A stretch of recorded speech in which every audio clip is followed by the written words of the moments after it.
Hi, this is Mike Goldschmidt. I'm the Missouri Central District Band Vice President, and today I'm going to work you through the judging process for our band auditions. We are using the Festival Scores website, and all the judging is done natively on here. So I've already logged into the Festival Scores website.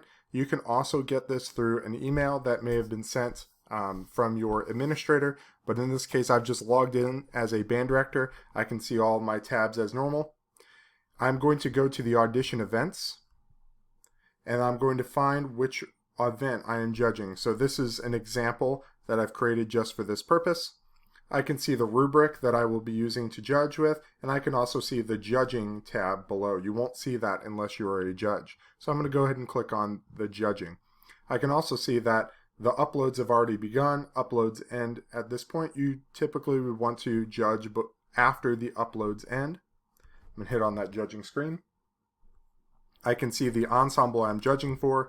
The judging dates begin August 16th and end August 22nd. Make sure that you get your judging done before that time is ended. I can also see the instruments I'm going to be judging. I'm going to be doing flutes and trumpets, and I can see that the judging is now open, so I can click on that scoring tab to go ahead and begin my judging, and that's what I'm going to do. I can also see the rubric I'm going to use. This is the CDMMEA band audition rubric.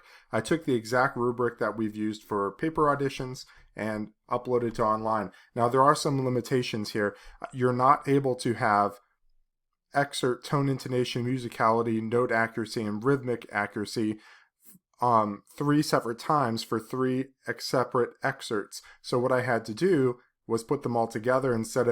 Instead of 5 points for tone and intonation, there's 15. 5 points for each etude, since we're listening to 3 different etudes. So I can now go to the scoring, and I'm going to select which one I want to start with. If you're only judging one instrument, of course you'll only have one choice. I'm going to start with my flute auditions. Once I've clicked on scoring, I can see entries. So right now there are just 2 entries. Typically you'll have a whole bunch more depending on how many are auditioning on that instrument. I can see any last scoring, what was scored. I can see status, and you'll see in a moment status can be marked as complete, incomplete, or you can flag that particular audition. Maybe you heard that the audition wasn't one entirely recorded piece and it sounded like it was chopped together. You may flag that, and the administrator of the auditions will be able to go back and check, and you can see a scoring summary of what scores were put in. So let's go ahead and do number 1, and these are blind auditions. I can't see anybody's name on here, and the audition organizer will be able to go in and see names once everything is finally done and pushed out. So score number 1. At the top, I can mark this score as complete if I finish scoring.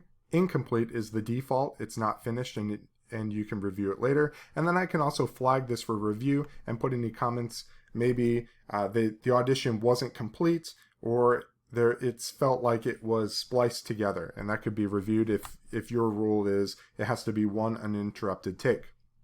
Down below, I can see the rubric. There's excerpt, tone, and intonation, excerpts, musicality and expression, excerpts, note accuracy, and excerpts, rhythmic accuracy. For our auditions, we're going to hear 3 different excerpts, and we're going to use these 4 different scorings for those excerpts. And there's 15 points. So you can think of it as a whole 15 points for those 3 excerpts altogether, or you can break it up and think of 5 points each for each different excerpt, up to 5 points for each one. So by default, our slider bar is in the middle. If I'm listening to an etude, I can add more points or take points away. Down below, I also have scales, chromatic. So for the chromatic scale, we have up to 10 points. For the major scale, I can add up to 10 points, or the melodic minor scale, I have 0 to 10 points. Down below, it tells me what was recorded: the chromatic scale, A flat major scale, E melodic minor scale, Etude 1, Etude 2, and Etude 3. The play button will play the student's audition that was uploaded. Here I just uploaded an example of me talking, and it's only 19 seconds long, but your typical audition in this case will be longer. So I'm going to pretend I just hit play, and the first thing that plays is a chromatic scale. So I'm going to judge that student's first chromatic scale. Next would be the major scale. I can hear their A flat major scale, and it's pretty good. I'm going to go ahead and give them a 9 there. And then their melodic minor scale, They've just played. I'm going to give them a 7. Next, I hear the first etude. So for this very first etude, for their tone and intonation, they've got great tone, great intonation. I'm going to give them the full 5 points. I'm going to judge their musical expression. Oh, missed a few notes here. I'm going to take that down, and then excerpt rhythmic accuracy, bring it there. Now the student is playing the second etude. I can add my additional points for the second etude. As they're playing, they're still playing along with that etude. I'm going to add a few more points here, and great rhythmic accuracy. Now I can hear the third etude. I'm going to add the points I feel should be added to that one. And now the audition is complete. Important, make sure you hit Save Changes, and it'll lock in those scores. If you forget to do that and then you just go mark this as complete and go back, it will not save what you have done. So make sure you hit Save Changes.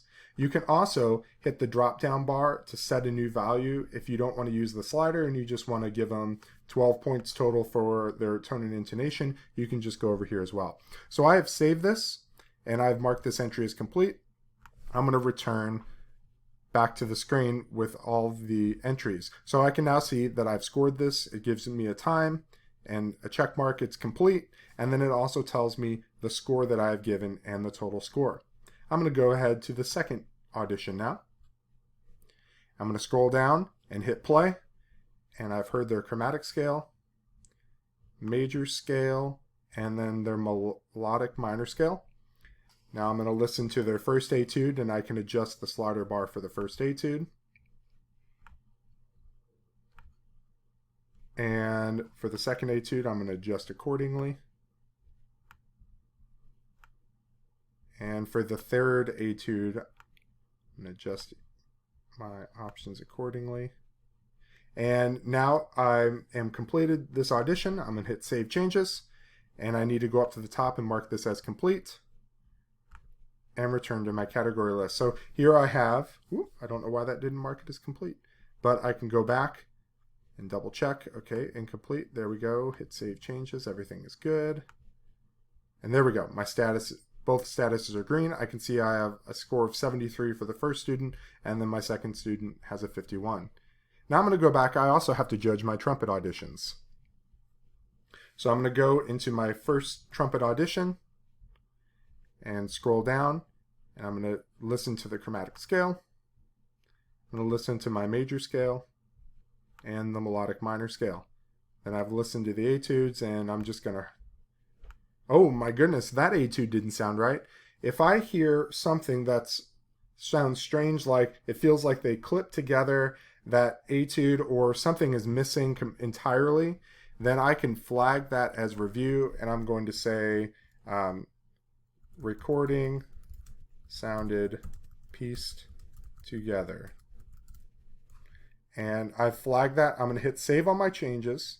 That's marked as flag for review, and I'm going to return to my list. So now it'll show up as red. I can see the score I've given, but the person overseeing your auditions will see that, and they'll be able to go in and check what's going on. If you guys have any questions, let me know, and send me an email anytime. Or if you're not with the Central District, you can contact your audition administrator, and they will be able to answer any questions that you have.